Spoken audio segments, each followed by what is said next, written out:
all know Gatorade, from their squeezable bottles and of course to their colorful assortment of sports drinks.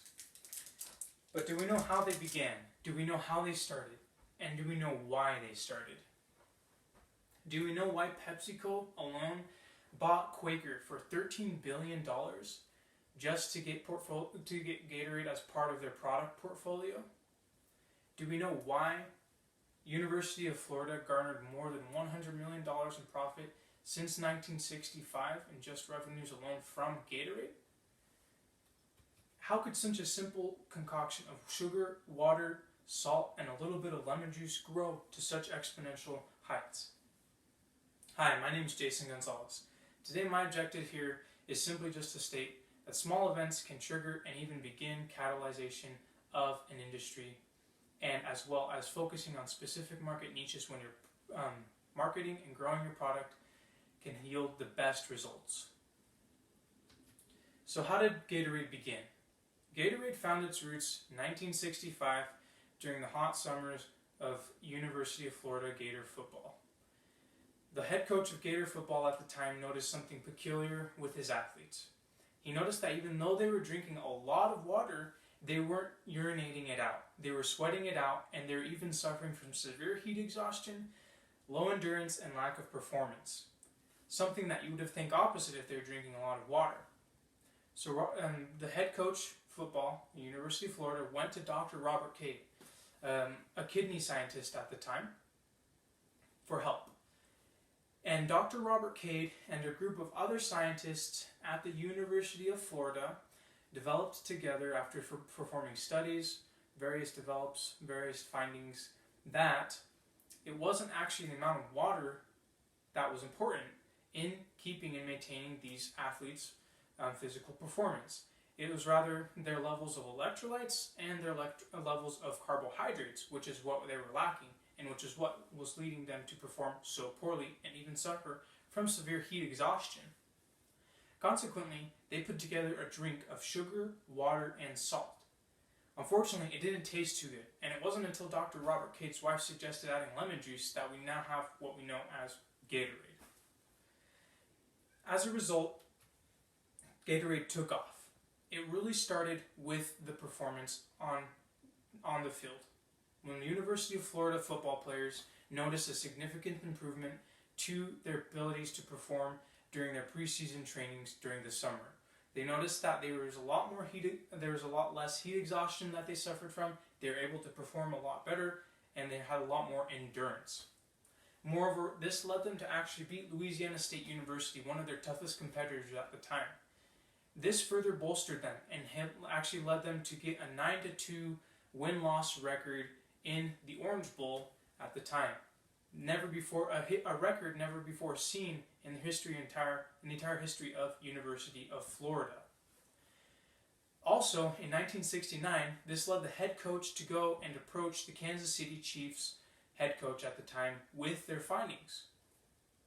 And the Kansas City Chief head coach said, "Why not? Let's give it a shot. Couldn't hurt."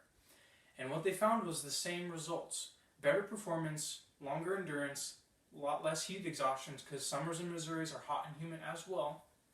And they actually even went on to beat the Minnesota Vikings, a really favored and tough competitor at the time, in the NFL Super Bowl playoffs. So this was a big deal. And Gatorade, as a result, garnered a lot of support, a lot of marketing, and a lot of rapport. And of course, now today, it is the official drink of the NFL, the NBA, MLB, MLS, and various other national and professional sports associations. Now, where is Gatorade today? Because of Gatorade's roots in science, Gatorade has developed what's known as the Gatorade Sports Science Institute, which is specifically there and exists just to enhance the abilities and performance of athletes. Consequently, they've rolled out with a number of various different products, one of which is the Gatorade Performance series, which includes Gatorade energy bars, Gatorade sports energy drinks, as well as Gatorade protein powders. Also, they've focused on Gatorade recovery and as well as Gatorade endurance. And Gatorade endurance specifically focuses on large-scale endurance athletes, such as people that run and perform in triathlons, as well as in marathons, cycling, various other endurance sports. These products contain a lot more electrolytes as well as a lot more carbohydrates for these specific athletes and their specific needs. So we can see here Gatorade is delving and focusing on specific market niches a lot more, which has in turn not only led them to grow their industry massively, but as well maintain and concrete their dominance in today's market. Currently, they own 46% globally of market shares. As well, 70% alone in the United States, they dominate of sports drinks market shares. As a recap, I have a video here of what we just talked about. In 1965, scientists at the University of Florida formulated a drink to hydrate their football team, the Gators. Naturally, they called it Gatorade. 2 years later, when the Gators played in the '67 Orange Bowl, they struggled in the heat. But with a little help from Gatorade at halftime, they came back out to win the game against Georgia Tech. Gatorade changed the game that day, and they've been changing the game ever since.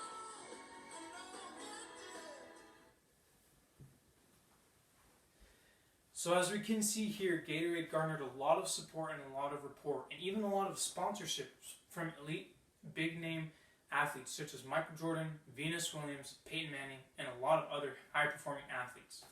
This in turn led a lot of college athletes as well as high school athletes looking up to their role models to partake and drink and consume these Gatorade products. So Gatorade's rapport, Gatorade's ability to deliver just grew and grew and grew. And today we now know what it is, of course. In conclusion, Gatorade's experience was special, of course. Focusing on even a specific market niche can, of course, yield the best results. As we noted, Gatorade started focusing on, of course, football athletes, which yielded a lot of growth, a lot of success. But then they branched off into other specific market niches, such as endurance performance, recovery, and other things like that. And of course, my second point is just to state that small events can lead and even trigger industry growth and industry movement. In the case of Gatorade, there weren't really any other sports drinks before it. And it actually started and of course promoted and catalyzed the sports drink movement and brought other competitors such as Powerade, namely, and a few other sports drinks along the way. But the nice thing is anybody can do this. You don't have to be a scientist, you don't have to be brilliant, you don't have to be a genius to do this. Anybody can start a small event and spark and catalyze a specific movement in industry growth, whatever that be. And anybody can focus on a specific market niche so as to promote, build a product, and grow it into something big, something successful. Thank you.